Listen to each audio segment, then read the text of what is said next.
심리학자들은 현대를 일컬어서 불안의 시대라고 말합니다. 농사 짓는 분들은 갑자기 태풍이 다가올까 불안하고, 사업하는 분들은 직원들 월급 못 줄까 봐 불안하고, 직원분들은 회사가 어려워서 실직 당하지 않을까 불안하고, 또 운전하는 분들은 갑자기 사고 당하지 않을까 불안하고, 몸이 약한 분들은 몸에 조금만 이상이 생겨도 불안합니다. 10대는 성적, 20대는 취업, 30, 40대는 결혼, 50대는 노후, 60대 이상은 이 건강 때문에 불안합니다. 자, 현대그룹 고 정주영 회장님이 젊었을 때 서울로 상경하다가 큰 강을 만났습니다. 한강이죠. 그런데 돈 한 푼도 없어서 하루 종일 나루터에 앉아 망설이다가 용기를 내서 마지막 배에 올라탔어요. 목적지에 도착해서 돈이 없다고 말하니까 사공이 그냥 뺨을 한 대 후려칩니다. 뺨을 얼얼하게 얻어맞은 소년 정주영은 내리면서 이렇게 말했어요. 이렇게 뺨 한 대 얻어맞고 건널 줄 알았으면 아침 일찍 건널걸. 그 뒤로 그 기억을 하면서 어려움이 처할 때마다 하면 된다는 마음을 갖고 배짱으로 밀어붙여서 정말 우리나라 역사에 길이 남을 사업가가 되었습니다. 자, 세상 사람들도 이런 확신을 갖고 사는데 하물며 전능하신 하나님을 믿는 우리 신자들은 어떻겠습니까? 오늘 말씀을 통해서 우리 속에 있는 모든 불안이 확신으로 변할 수 있기를 간절히 축원합니다. 지난주 일에는 야곱과 라헬에 대한 말씀을 드렸는데요. 라헬은 임신이라는 복을 받으려고 온갖 술수를 쓰지만 모두 헛된 일이었습니다. 비로소 라헬이 자신이 하려던 모든 시도들을 내려놓고 하나님께 간구하자 비로소 하나님이 일하시기 시작하셔서 라헬에게 출산의 복을 허락하십니다. 그것을 옆에서 지켜본 야곱도 정신을 차리고 자신이 과거에 인간적인 방법으로 복을 얻으려다가 틀어진 그 형과 부모와의 관계를 바로잡기 위해서 다시 고향으로 가기로 결단합니다. 그런데 고향으로 가고 있는 야곱은 과거에 자신을 죽이려던 형이 자식뿐 아니라 가족들까지 해치면 어쩌나 걱정 의심이 산더미예요. 하나님은 두려움으로 가득한 야곱에게 하나님의 사자들을 보내주십니다. 자, 32장 1절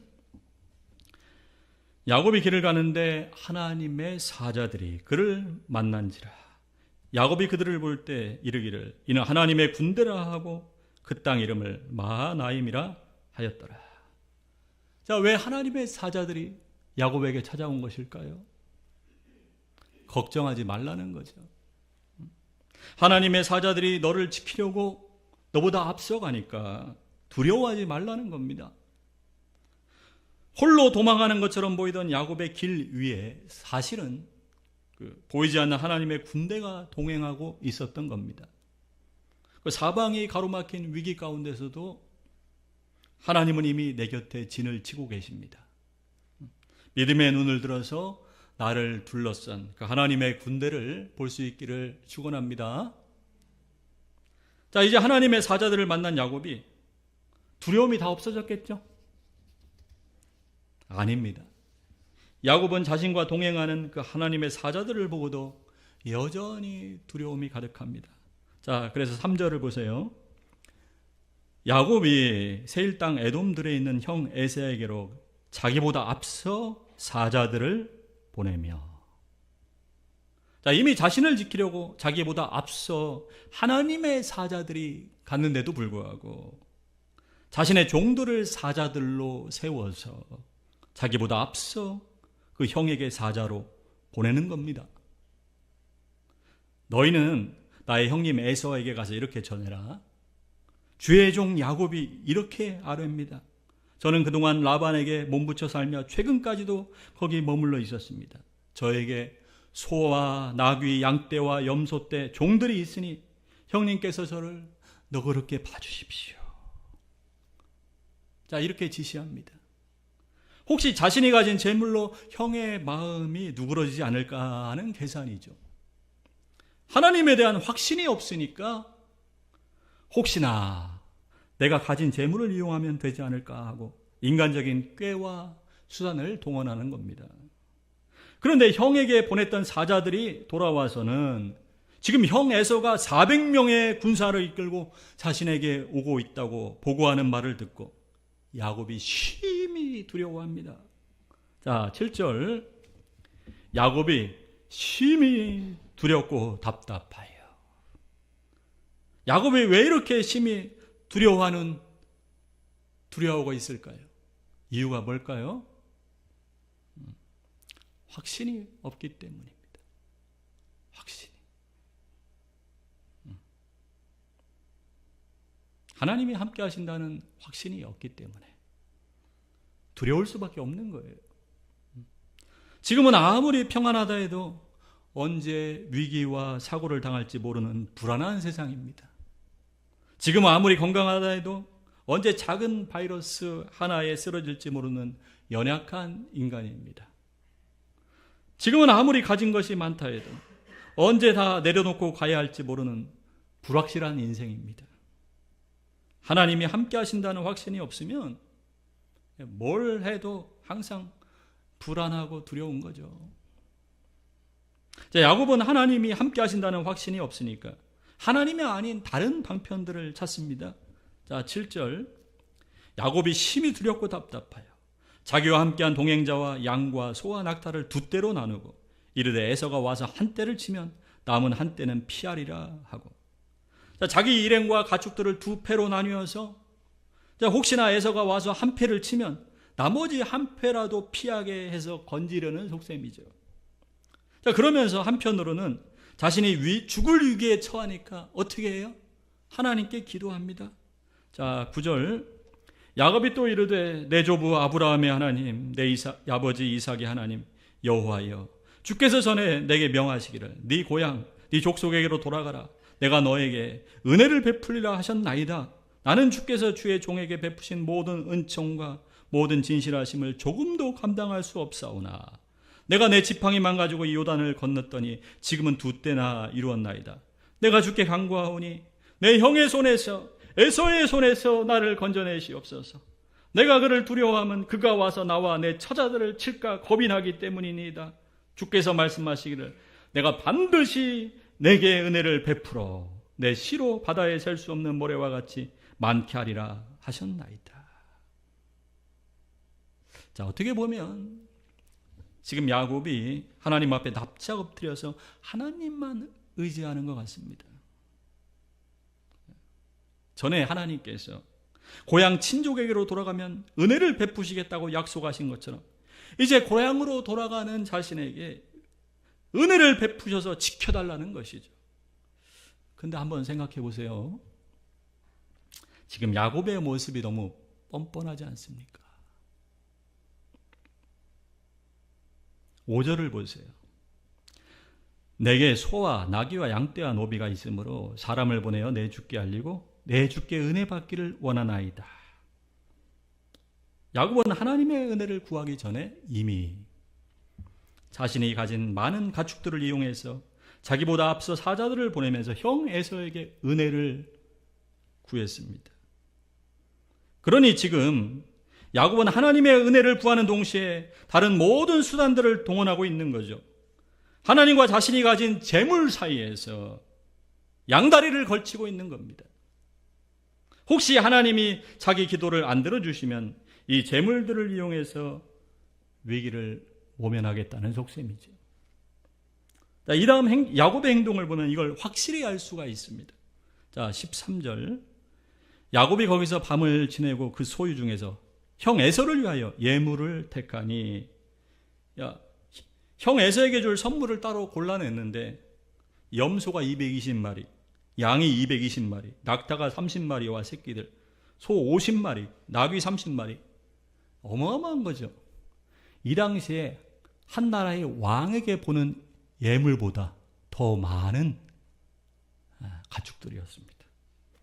야곱은 이것들을 몇 대로 나누어서 종들에게 맡겨서 자기보다 앞서서 가게 하고는 야, 형 에서를 만나면 이것은 모두 야곱이 형님 에서께 드리는 선물입니다. 당신의 종 야곱은 우리 뒤에 옵니다. 이렇게 말하라고 지시합니다. 그리고 이어서 둘째 떼를 몰고 떠나는 종과 또 셋째 떼를 몰고 떠나는 종과 나머지 떼를 몰고 떠나는 종들에게도 형님을 만나거든 똑같이 이렇게 하라고 지시를 합니다.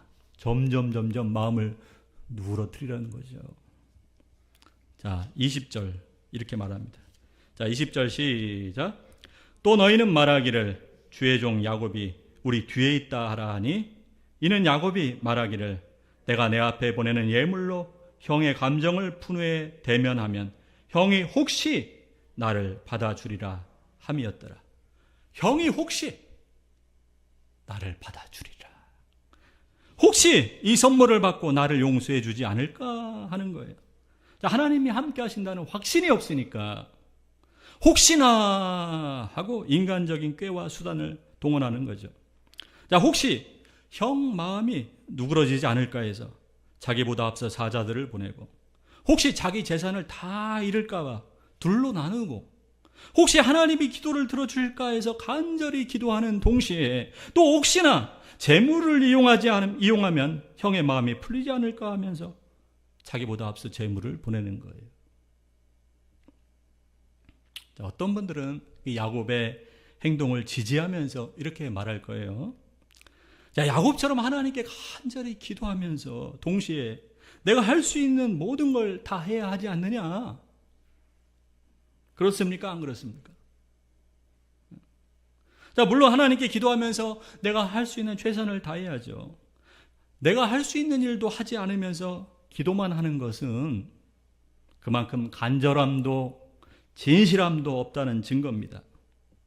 그러나 그보다 하나님이 더 원하시는 것은 하나님을 온전히 신뢰하는 것입니다. 혹시나 하는 마음으로 다른 것들을 의지한다면 그것은 하나님을 온전히 신뢰하는 것이 아니죠. 오늘 야곱처럼 하나님에 대한 확신이 없어서 혹시나 하는 마음으로 살고 있지는 않습니까? 그래서 하나님께 기도하는 동시에 다른 것들을 의지하면서 혹시 하나님이 기도를 들어주시지 않는 것을 대비해서 다른 방편들을 예비하고 있지 않습니까? 하나님이 그런 모습을 보시면서 어떻게 생각하시겠어요? 혹시나 하면서 하나님과 다른 것들을 저울에 함께 올려놓고 저울질하고 있는 모습을 보면서 크고 전능하신 하나님, 얼마나 무시하며 기만하는 짓입니까? 하나님은 결코 이용당하시는 분이 아닙니다.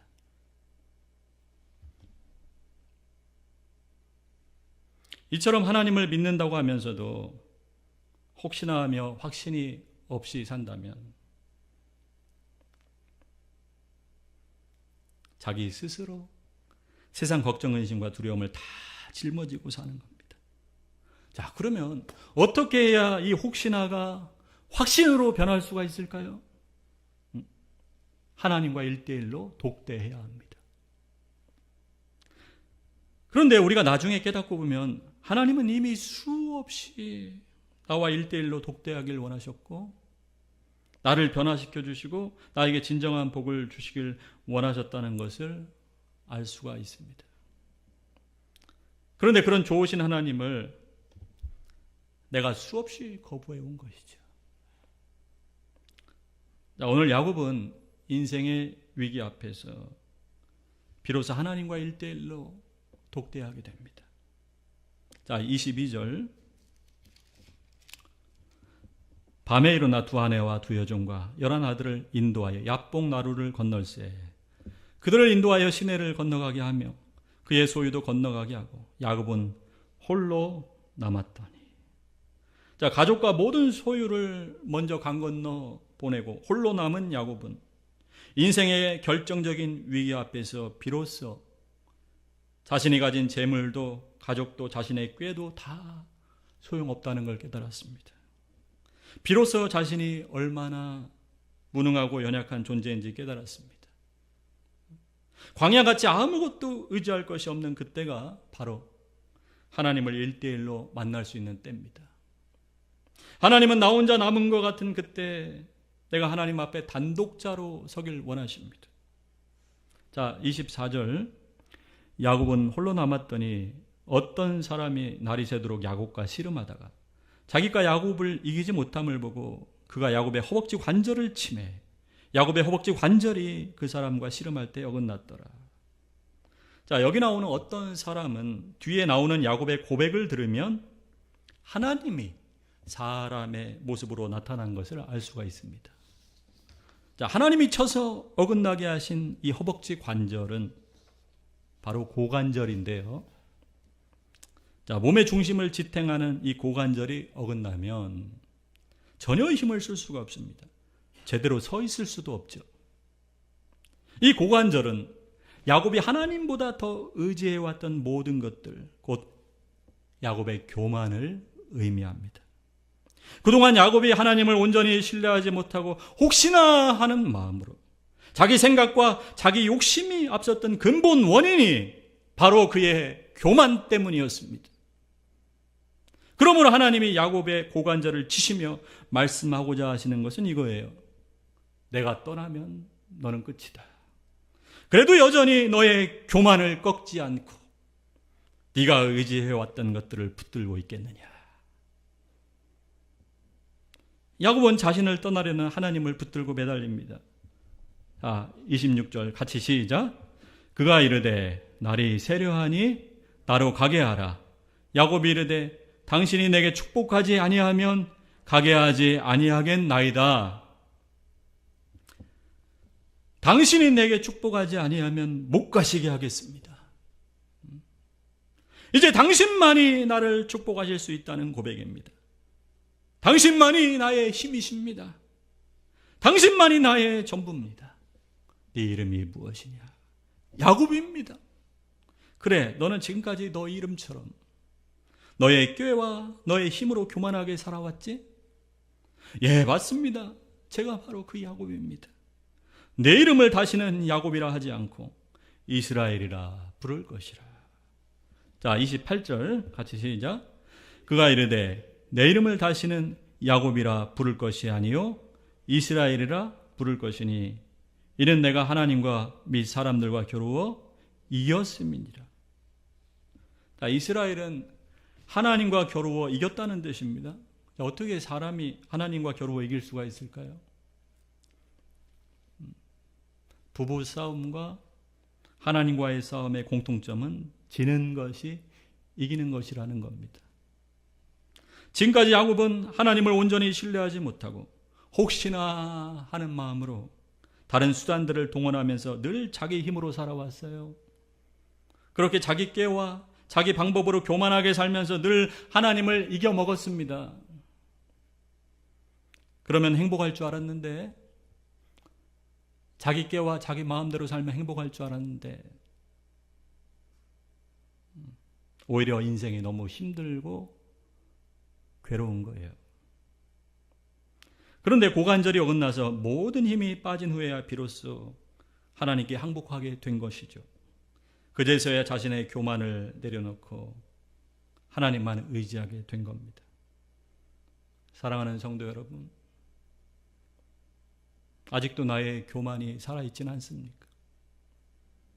혹시나 하면서 하나님보다 더 의지하며 붙들고 있는 그것이 바로 나의 교만입니다. 오늘 야곱처럼 하나님께 항복하고 내 교만을 다 내려놓을 수 있길 원합니다.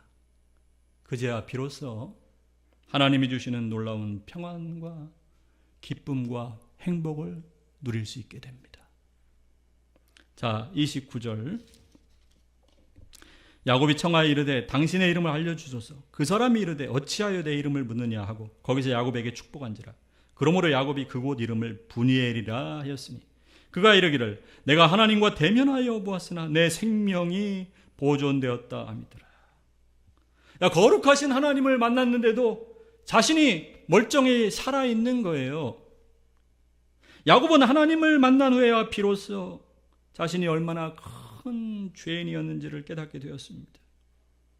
지금까지 하나님을 믿는다고 하면서도 혹시나 하면서 다른 것들을 믿고 의지해 왔고 내 생각과 내 욕심대로 교만하게 살아왔다는 것을 깨달았습니다. 그럼에도 불구하고 사랑으로 찾아오셔서 죽을 수밖에 없는 자신을 살려주시고 이스라엘이라는 새 이름을 주시면서 복을 주시는 그 하나님을 생각할 때 너무나 감사해서 말로 표현할 수가 없는 거예요. 자, 31절 같이 시작. 그가 분이엘을 지날 때 해가 돋았고 그의 허벅다리로 말미암아 절었더라. 야곱이 지금 보고 있는 태양은 어제의 그 태양이 아닙니다. 비록 고관절이 어긋나서 절뚝거리는 걸음이지만 그는 새 사람이 되었습니다. 지금까지 하나님을 믿는다고 하면서 혹시나 하며 다른 것들을 믿고 의지해 왔었지만 이제는 하나님이 함께 하신다는 확신이 생긴 거예요. 하나님이 함께 하시고 붙들어 주신다는 확신이 생기니까 이 세상에 부러울 것이 하나도 없는 거예요. 두려울 것도 하나도 없는 거예요. 이 뒤에 나오는 야곱의 행동을 보면 그것을 확실히 알 수가 있어요. 자, 33장 1절. 야곱이 눈을 들어보니 에서가 400명의 장정을 거느리고 오고 있는지라. 그의 자식들을 나누어 레아와 라헬과 두 여종에게 맡기고 여종들과 그들의 자식들은 앞에 두고 레아와 그의 자식들은 다음에 두고 라헬과 요셉은 뒤에 두고 자기는 그들 앞에서 나아가되. 자, 이전에 어떻게 했어요? 두려워서 맨 앞에 가축들을 보내고 그 뒤에 가족들을 쫙 사랑하는 가족 맨 뒤에 보내고 맨 뒤에 자기가 있었는데 이제는 거꾸로 자기가 맨 앞에 나아가서 형님을 맞이하죠. 하나님이 함께 하신다는 확신이 생기니까 형이 400명의 용사를 데리고 달려온다 해도 두렵지가 않은 거예요. 형 에서가 야곱을 보자마자 끌어안고 엉엉 웁니다. 하나님께서 이미 에서의 마음을 부드럽게 바꿔놓으신 것이죠. 자, 이처럼 하나님이 나를 사랑하시고 나와 함께 하신다는 확신이 있으면 두려울 게 없습니다. 아무리 큰 위기가 닥쳐도 하나님께서 피할 길을 주시고 능히 감당케 하시는 줄 믿습니다. 자, 그러면 중요한 것이 하나님이 나를 사랑하시고 나와 함께 하신다는 이 확신이 어디에서 옵니까? 어디에서 와요? 언제 사라질지 모르는 이 세상의 재물이나 그 어떤 것이 아닙니다. 수시로 변하는 내 의지와 내 감정도 아닙니다. 오늘 야곱이 이 하나님의 약속의 말씀을 듣고 확신을 얻게 된 것처럼 진정한 확신은 변하지 않는 하나님의 진리의 말씀에서 옵니다. 자, 그래서 디모데후서 3장 14절에 이렇게 말씀해요.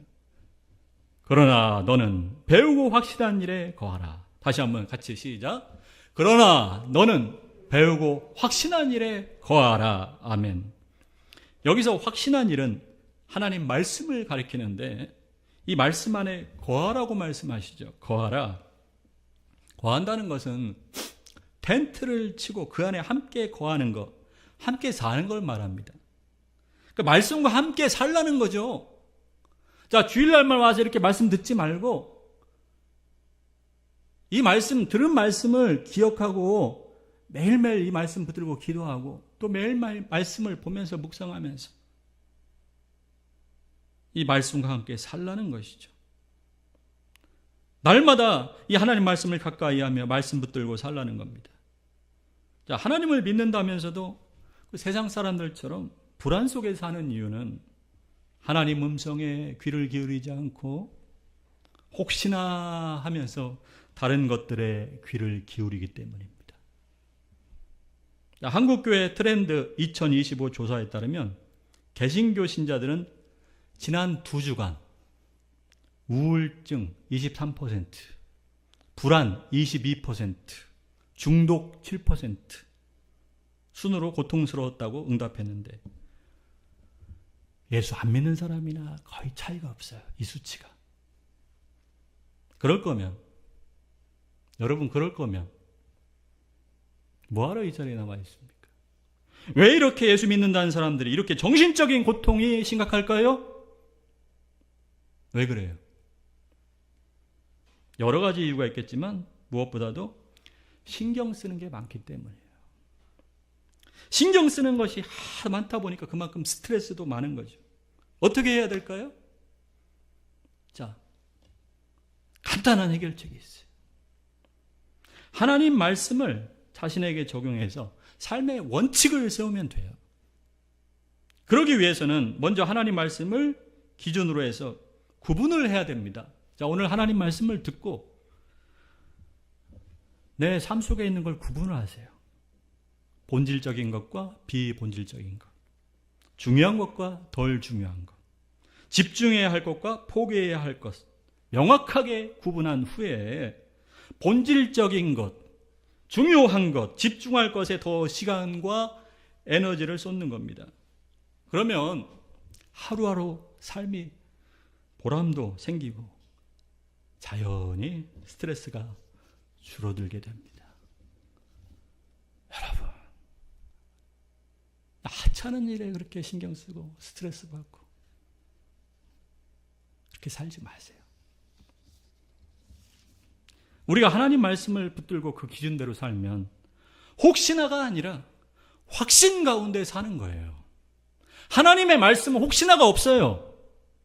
확실한 거예요. 100% 그대로 이루어지는 확신입니다. 빛 가운데 나아가서 내 모든 죄를 자백하면 깨끗하게 씻어주는 자는 사죄의 확신이 있습니다. 오늘 당장 이 세상을 떠난다 해도 천국에 갈 구원의 확신이 있습니다. 믿음으로 구할 때 들어주신다는 기도의 확신이 있습니다. 하나님이 내 길을 지도해 주신다는 인도의 확신이 있습니다. 시험과 고난 속에서도 피할 길을 내사 능히 감당케 하신다는 승리의 확신이 있습니다. 아직은 내가 부족하고 연약하더라도 이 확신을 가지고 살아갈 때 하나님께서 아브라함과 이삭과 야곱에게 약속하신 것처럼 나 또한 복이 되게 하셔서 나를 통해 내 주변 사람들까지도 복을 받게 하신다는 축복의 확신이 있습니다. 사랑하는 성도 여러분, 더 이상 혹시나 하는 그런 불안과 불신앙이 아니라 하나님이 주시는 이 확신 가운데서 살아가는 행복한 성도 되시기를 간절히 축원합니다.